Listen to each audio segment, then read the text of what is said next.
Hey, it's me, Kevin Van Orn. I am back here again with some more folks from BioWare, in this case, Gordon Rich, and we are going to take a look at Star Wars: The Old Republic, another game that we're all very excited to see. So without further ado, I just want to throw it over to you and let you talk free form about Star Wars: The Old Republic. We know it's an MMO, we know it's in the Star Wars universe. Tell us even more. Whet our appetites. Well, I think that, Star Wars: The Old Republic is, obviously a Star Wars game that follows on our previous game, Knights of the Old Republic. So we decided that that was a great period of Star Wars history to work in. We got together with Lucas and decided it was a great collaborative effort to put on. So using both the storytelling, expertise that BioWare has and the storytelling expertise that Lucas brings, we thought we could do justice to really making a game that would be a completely different play experience than any MMO that people have played to date. And the great thing about moving it 2,700 years before the movies is we have a lot of latitude to do what we need to do without interfering with canon being around the movies. Now, there's been a lot of talk about how story is going to be involved. Obviously, that's a big deal for a massively multiplayer game. What kind of challenges have you run into, and how should we expect the story to evolve as we play? Well, I think that the challenges are legion. There's no doubt about that, because we have to basically sustain a story for every class for hundreds of hours. And to do that, we in the end decided that we needed to fully voice over every NPC and every character in the game, so that we could actually deliver the compelling experience to the player that would keep them playing throughout that time without it ever feeling like a grind. It's something new, there's always something new to experience during that long gameplay, which MMOs are so well known for. The other thing that's interesting about our story is that it's not one story for every class, it's many stories based on the choices you make along the way. So in BioWare games, we like to say that story choices have consequences to your character and to your overall character arc. And that's what we've endeavored to bring to this particular game. We actually are bringing what we call, I consider it like the silent movies versus the talkies. Most MMOs you read text, and we just putting the voice, the talkie side, bringing a lot of emotion into our storytelling by doing the voiceover. It just makes it a whole different experience. Now, obviously, we all like to play around with our different races and whatnot in Star Wars. How many different playable races will there be in the Old Republic? There will be 8. 8? Yes. And can you tell us what they are? No, we can't. Oh, we're talking about classes or races? No, we're talking about classes. Oh, yeah. So we haven't actually announced the race stuff yet. So pay no attention to the man on my right.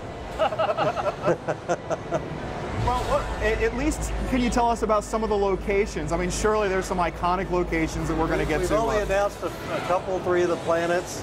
We do have a lot more planets to announce, and all those are going to be coming out over this year.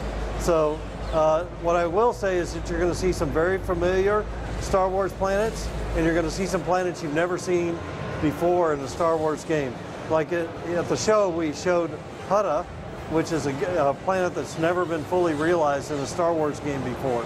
And again, working with Lucas, they really helped us come up with a full realization of this planet, which was never in a movie. Right. Now, we've looked a little bit about the places then. What other kind of surprises will you have in store? I mean, obviously, they're not surprises if you tell us, but what else do you think is really important for us to know that is going to get our heart pumping? Well, I think one of the things that people are going to realize in our game, especially when they start to see the gameplay footage come out, is how compelling the storytelling aspect and our combat. Our combat is very action-oriented. It makes you feel like you are a Jedi or are a bounty hunter. And there's a new system that we introduced with the smuggler class with cover. And cover that we've implemented is pretty cool in the game. It adds a whole new dynamic to range combat. Tell us even more about the combat. Can you kind of cool? I mean, obviously there have got to be lightsabers in a Star Wars game, but what other weapons and what other goodies can we expect to see? Well, we introduced the Stormtrooper class, and the Stormtrooper class has all the heavy armor and the heavy equipment, and it's really cool to see the big guns that are available and the bounty hunter and all the tools that class has to play. And there's, again, with Jedi and Bounty Hunter and all the other different classes we're going to have in the game, is going to add a whole new dynamic effect for combat. And again, we didn't want standard MMO combat. We wanted Star Wars combat. So we're not trying to fit into somebody else's recipe of how a game should be built as far as an MMO. What we're trying to do is make sure we're realizing a Star Wars experience, first and foremost. Fun and believability of the combat trumps everything. And again, Star Wars is about combat and conflict. Now, I know you guys didn't bring any gameplay to show us this time around, but I think you might have a trailer. Yes. I don't know if we're able to show that trailer right now, so we can maybe give... No? Oh, we already rolled the trailer. See, I missed it. I was too busy chatting. That's all right. But that's all right. Now, we've gotten a little about combat. How about leveling up and progression in the game? Can you talk a little bit about how that's going to work? Well, progression, will be driven by your class story, but I think that the cool thing about it is it's not your standard MMO fare of vacuum up a bunch of quests and then go run around and try to do them. You're really always doing things for a purpose and a reason, and it will make sense to you in the context of what kind of character you've decided to play, and that's our goal. We wanted to get away from grind is when you have to do something that you've done before. What we're trying to say is, you're always going to be doing things. Yes, you're going to understand what you're doing, but there's going to be new things that you're doing, and we hope to get away from the grind idea completely in the MMO context, because we think that limits the audience for MMOs. It's not just the fact you have to pay, it's the fact that a lot of it is repetitious. And we're trying, again, your story that you go through, your decisions matter in the game. And, a lot of other games do story. A lot of standalone games do story. A lot of MMOs do story. But the real question is it compelling? Is it in context? Does it make sense? And you hear this thing, we're doing story, and everybody's going to go, ho hum, so what? I hate game story. Well, all I can say is there's a huge difference between a good or a great story and a regular story. Right. So a great book will draw you in and make you feel like you're there. And that's what we're shooting for with every scene that we do in Star Wars: The Old Republic. I get more and more curious when I think about how the decisions that I affect in a massively multiplayer game are going to affect my progression. Does that mean that, for example, I'm going to be able to close off areas that would be open to me otherwise if I made a decision in one way rather than in another? In some ways that's true. In other ways, making decisions, all decisions have consequences. So it doesn't mean that you can make a decision that kills your character off for good. It means that you will have consequences. If you decide to go down the Sith route, to go down the dark side route, whether you're a Sith or a Jedi, if you go dark side, that will have consequences on your character, on the story options that are available to you, and in the end, where you get as a character at the end of your story arc. So there's huge, you have control is what we want to give to the players. I mean, there's no point in giving you story unless you have that interactive control over it. And that's part of what sets BioWare games apart from other story-based games. Now, surely in the Star Wars universe, you must be able to, be on the forces of good versus the forces of evil. Are you ready to talk about any player versus player component of the game at this point? Or? We'll have player versus player component in our game, but we're not ready yet to talk about that, because when we want to talk about something, it's in the game, it's iterated on, and we can really fully discuss it. We don't want to hype it if we don't really know what it's going to be like, but we will have PvP. Many games talk about, kind of talk the talk before they walk the walk. We kind of like to have it working before we start talking about what it is, because it might change.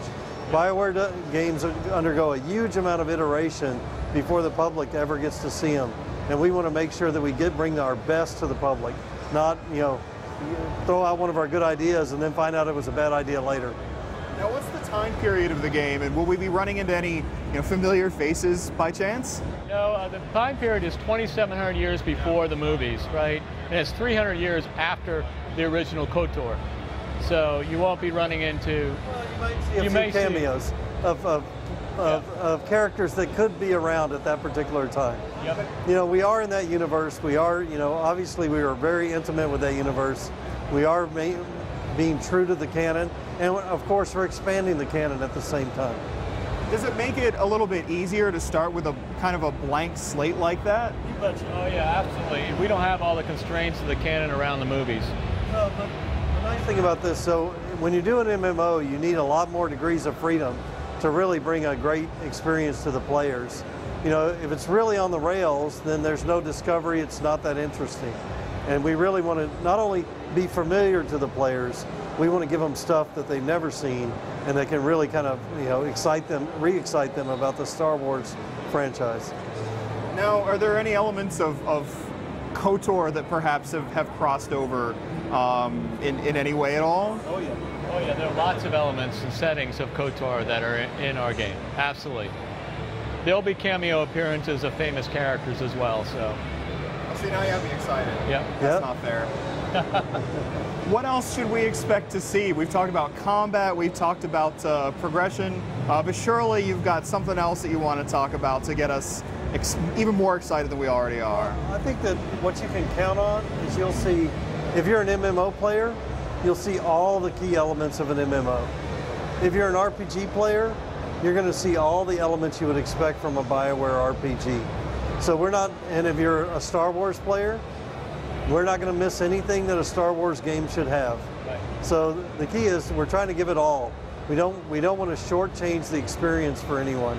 We want them to come into this and play their Star Wars fantasy and really live it. Right. It's about the player. It's about living the Star Wars fantasy, about being a bounty hunter and like. Or being a smuggler, or being a Jedi, or being a Sith, or being the ones that we haven't talked about yet. Yes. Well, guys, thanks for dropping by and got us even more excited than we already were about Star Wars: The Old Republic. We're going to see it when? Coming soon to, oh no. Yeah. So, We're working on it. We're iterating on it. We're a while out. We're a while out. So a long time ahead, well, I think but in the current galaxy at least. It's a ways out. But I think the key thing is, it's a BioWare game. You're going to see it when it's ready to rock. Absolutely. Makes sense. Well, on that note, it looks like we've actually got some more Star Wars stuff to show you, so we're going to head out to the show floor and see what there is out there.